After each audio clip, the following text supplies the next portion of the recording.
Okay, ito po nga winners po natin po si Mr. Bulawan and Mr. Mercado. Mr. Mercado, defensive player of the game, and best of the game is Mr. Bulawan. Sir Bulawan, Mercado, ano po yung ginawa niyo para na-maintain niyo po yung lead niyo po? From 25 binaba po nila ng siyam, pero na-maintain niyo po doon. Sige po. Bali Compress po ng konti. Para hindi naman masyadong yung game.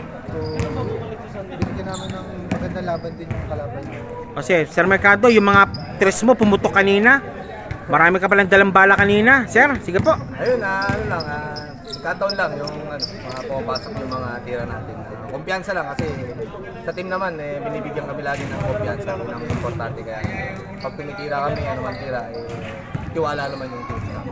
Okay, now, maaga pa rin itong ligo. Ano pa maasahan namin sa Albi sa Aspire Boys, Aspire Team, sa mga susunod na laro nyo po? What to expect more? Siyempre yung intense ng game, tapos pakondisyon lagi para pagdating sa laro is talagang makakapush kami sa mga kalaban. Okay, that's Mr. Mercado and Mr. Bulawan. Ayun, wala naman silang ibang saan sa Aspire kundi yung magandang laro na ibibigay namin sa kanila. Na asahan nila na lagi kaming ready kahit anong team pa yan, malakas na. Okay. Matagal na rin kayo magkakasama, no? Sa Aspire Boys, no? Yes. Oh, Tropang Aspire. Yes.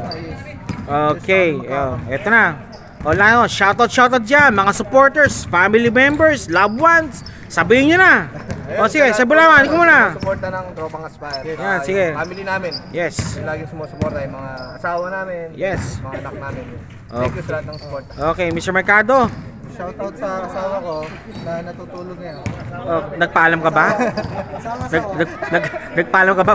Nagpaalam ka? Okay, nagpaalam pala, wala problema. May dala mo ng ng gate pass. ng pasalubong. Okay, sige po, sir. Sige po. Thank you.